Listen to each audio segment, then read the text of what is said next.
আমি আপনাকে আল্লাহর দোয়াই দিই, আমার ধর্ম কিন্তু বলে না হিন্দুর মন্দির ভাঙব না।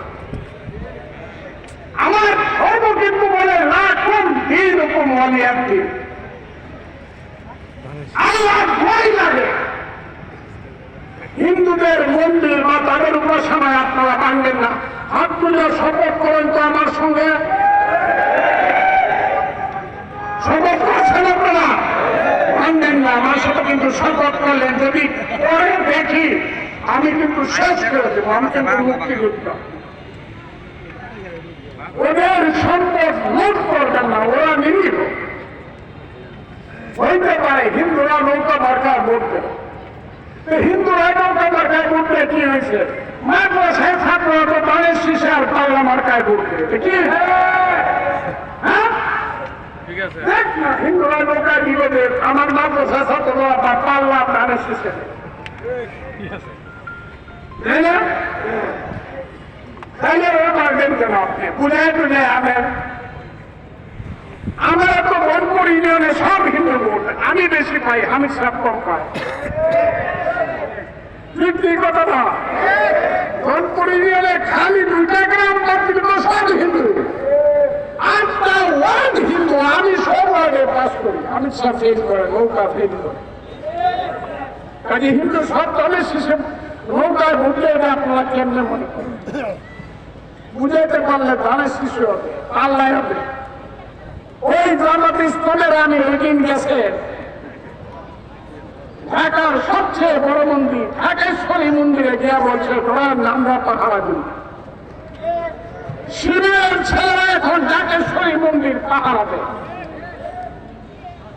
কাজে এই সব কাজ করবেন না।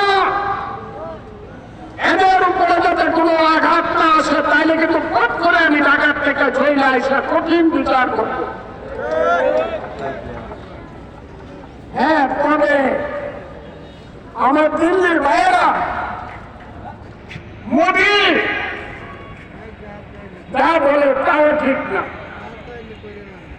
কারণ মোদির মনে খুব কষ্ট পাইছে।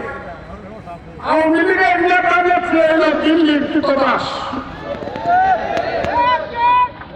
আমি এটা বললাম, প্রত্যেক দিন বলি আওয়ামী লীগের নেতারা ছিল দিল্লির কৃতদাস।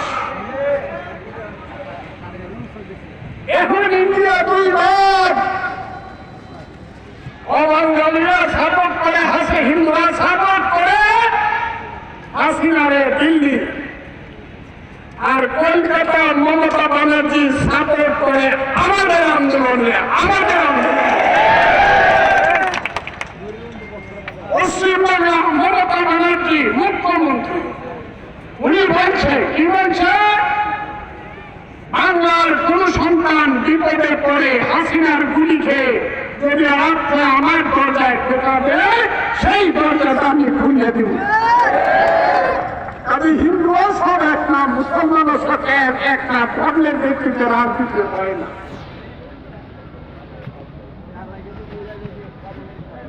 আমি আপনাদের কাছে বলতে চাই, আমি 7 বছর রাজনীতি করি।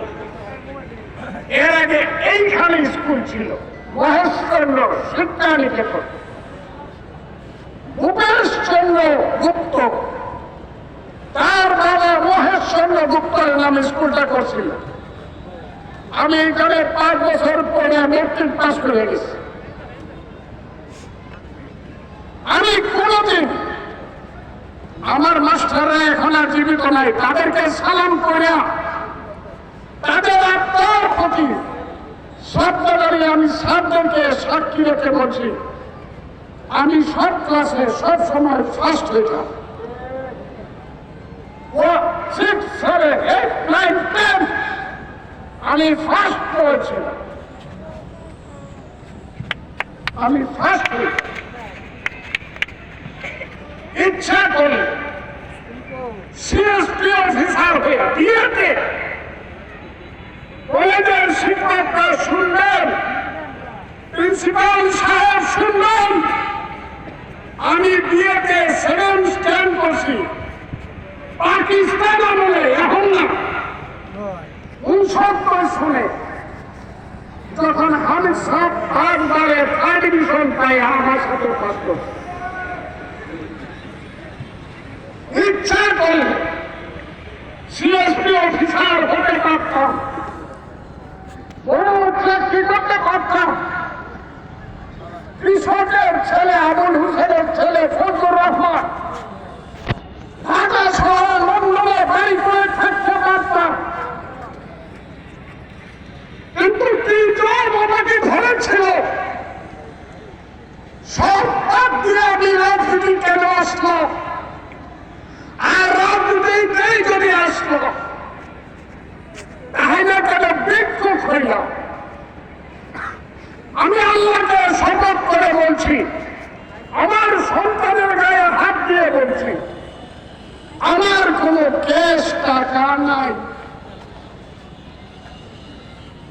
আমার কোনো ব্যাংক ব্যালেন্স নাই, শুধু মুক্তিযোদ্ধার একটা অ্যাকাউন্ট আছে। এই যে ইটনাতে আমার স্ত্রী 12%, কারণ ইটনা সদরকে আমি খুব ভালোবাসি, ইটনা সদরে থাকার জন্য আমার স্ত্রী 12% জায়গা কিনছিল। এই যে কি নাম, ট্রাকের পাশে একটা জায়গা, এই জামালদার কিনে ছিল, আমার নাতি বন্ধু ছিল, আমার ভাইয়া আমল মিয়া ছিল, তারা কিনে দিছিল। জয়নাল মেম্বার সাহেব মারা গেছে, আমি শ্রদ্ধা জানাই। মুসলিম মারা গেছে, আমার ভাই, শ্রদ্ধা জানাই। জাহার আলী মেম্বার মারা গেছে, শ্রদ্ধা জানাই। হাজারি কান্দার বুধু ভাই মারা গেছে, শ্রদ্ধা জানাই। কত নাম আমি বলবো, 35 বছরে কত লোক আমাকে ছেড়ে চলে গেছে। ফজলুর রহমানকে দেখতে পারে না, এমপি দেখতে দেখতে সব চলে গেছে। ফজলুর রহমানকে এমপি দেখতে যেতে পারে নাই, কত লোক মরে যাচ্ছে।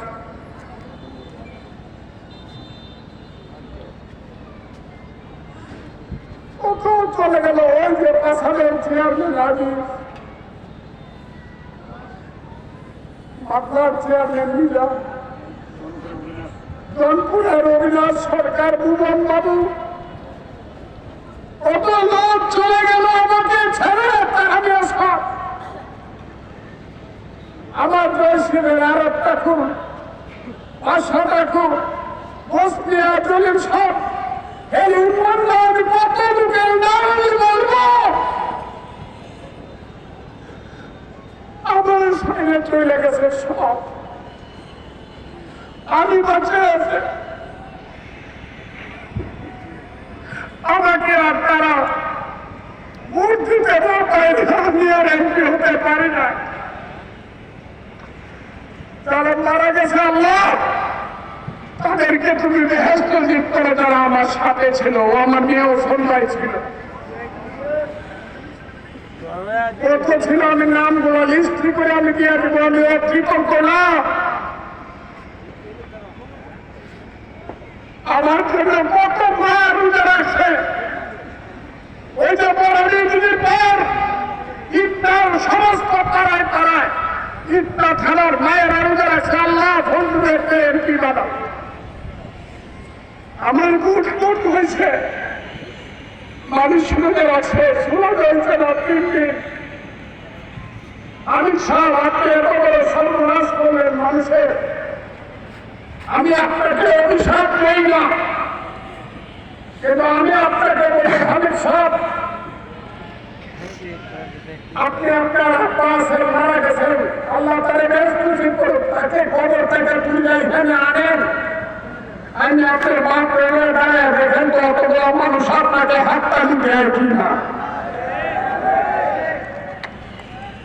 আমি আজকে বলতে চাই, আমি মৃত্যু পর্যন্ত আপনাদের সাথে থাকবো,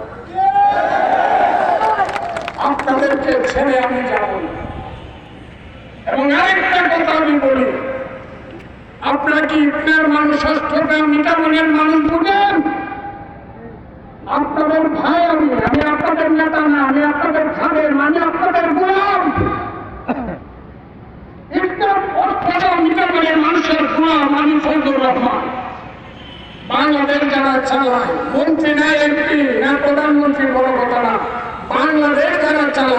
আমি তাদের একজন, যেখানে যে অবস্থায় থাকি।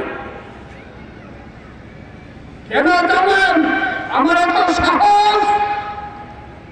বাংলাদেশে কোন রাজনৈতিক নেতা যে কথা হাসিনা আওয়ামী লীগ সরকারকে বলতে সাহস পায় না, আমি বলেছি।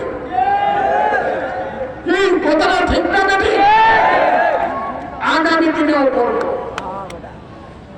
আমি জানি এখন যে দেশ চলছে, ইউনূস সাহেব প্রধান উপদেষ্টা, নন পার্টি লোকজন হল উপদেষ্টা, তাদেরকে আমরা কিছু সময় দিতে চাই। ওই তাদের সামনে থেকে কিশোরগঞ্জে গেলেই দেখবেন বাচ্চা ছেলে মেয়েরা রাস্তাতে ডিউটি করতেছে। কথা ঠিক না বেটি? রাস্তা পরিষ্কার করতেছে, ড্রেন পরিষ্কার করতেছে। এই তো আমার ছেলে, আমার মা, আমার বাবা। আমি যেটা পারি নাই, প্রথম মুক্তিযুদ্ধে ফেল করছি, আমার সন্তান তৃতীয় মুক্তিযুদ্ধে তার পরিণত হয়েছে। তারপরেও গণতন্ত্র আসবে, ভোট আসবে। আমি যদি বেঁচে থাকি, ইটনা অস্ট্রেলিয়া মিটাবই। আমার শেষ ইলেকশন আমি ইটনা অস্ট্রেলিয়া মিটাবই করতে আসবো। এই কারণে আমার কল্যাণটা, আমার অন্তরটা, আমার হৃদয়টা ইটনা অস্ট্রেলিয়া মিটাবইয়ের মানুষের ভিতরে ঢুকে গেছে। আমি জীবনে একবার ইটনা মিটাবইয়ের অষ্টগ্রামের মানুষের নির্দিষ্টভাবে সেবা করতে চাই যদি আমি বেঁচে থাকি। এটা আপনারা সমর্থন করেন? তাহলে হাত তুলে দেখান তো, একটা হাত তালি বের করতে।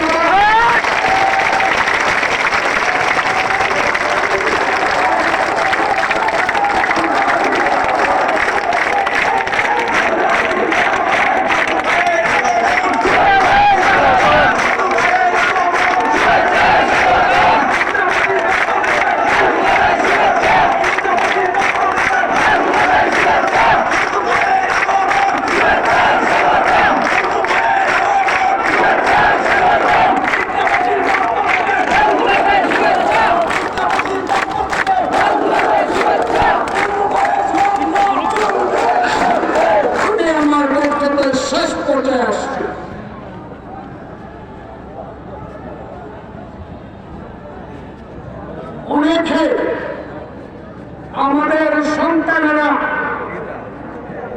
জেল খেটেছে, ইটটাতেও আমাদের ছাত্রদলের আহ্বায়ক সুজন সহ অনেকেই জেলে ছিল। তাদের নামে যারা জেলে ছিল একটা হাততালি দেন তো দেখি।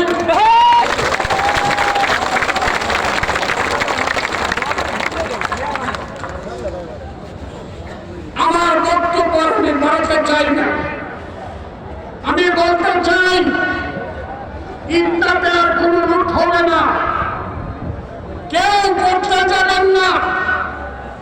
ইটটাতে আর কেউ আইন শৃঙ্খলা রক্ষাকারী বাহিনীর দিকে ঢিল চুড়বেন না। ইটটাতে আর কেউ ওই নদী দিয়ে স্টিমারটা চান্দা তুলবেন না। আর কেউ দোকানে গিয়ে অন্যায়ভাবে চান্দা চাইবেন না। যদি চান সে যদি আমার দলের লোক হয়, কঠিন বিচার করা হবে। কিন্তু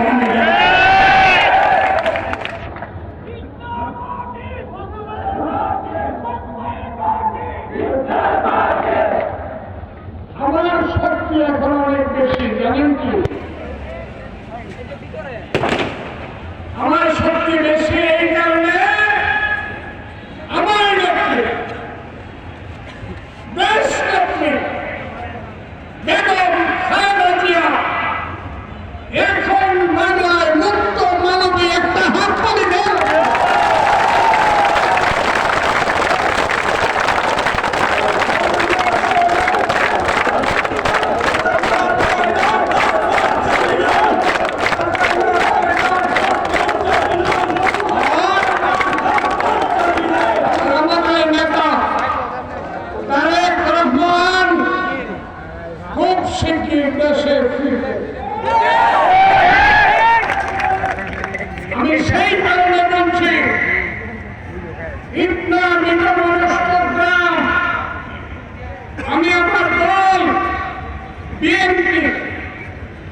আমি তোমাদেরকে বলছি,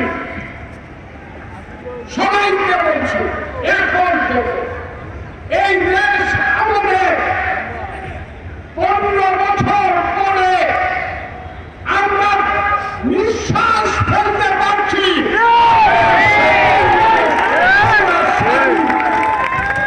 সেই স্বাধীনতাকে রক্ষা করতে হবে, আর রক্ষা করার জন্য প্রত্যেকটি রাজনৈতিক কর্মী সকালে ঘুম থেকে উঠেই বলবেন, অসত্যের কাছে অবনত নাহি হবে শীত, ভয় কাটে কাপুরুষ, লড়ে যায় বীর। সবাই সামনে তাকিয়ে বলবেন, তুর্ক মুগিরি কান্তার মরদুস্তর বারবার লঙ্ঘিতে হবে রাত্রি নিশীতে যাত্রীরা হুঁশিয়ার। তুলিতেছে করি ফুলিতেছে জল, ফুলিতেছে নদী পথ, সিরিয়াছে পাল, কে করিবে হাল, আছে কার হিম্মত, কে আছে জোয়ার, হাঁটতো হাঁটতো জোয়ার, কে আছে জোয়ার, হওয়া জোয়ার, হাঁটিতে করি সব, এ তুফান ভারী, দিতে হবে পারি, দিতে হবে করি পার, শেষ একটা হাততালি হোক। আমি আমার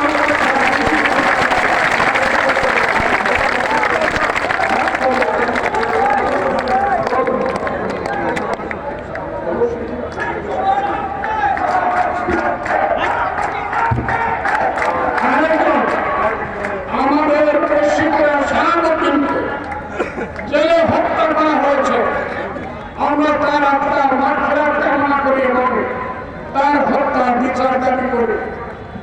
আমি আগামীকাল বিকালমণি,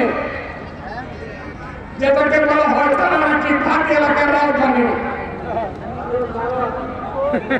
নিকামন, আমি কালকে নিকামনে আসল বক্তৃতা করবো। আসল নিকামনে যাচ্ছি কালকে বক্তৃতা করতে। যারা পারেন আমি তাদেরকে দাওয়াত করলাম, আসবেন নিকামনে বক্তৃতা করবো। সেইখানে হবে আমার কথা, রাজনীতি হবে, দেশ থাকবে। ওই যারা ইন্দিরাকে বসা দিল্লি বসা ষড়যন্ত্র করতেছে, শেখ হাসিনারা একবার এখন বছর ফলে আসছিল, 95-96 তারা ফতুর ভাড়ার মতো লোকেরা বক্তৃতা দিলে ক্ষমতা আনছিল আওয়ামী লীগ। হ্যাঁ ঠিক আছে, এখন একটা 70 বছরে আওয়ামী লীগ দেখা যাবে না।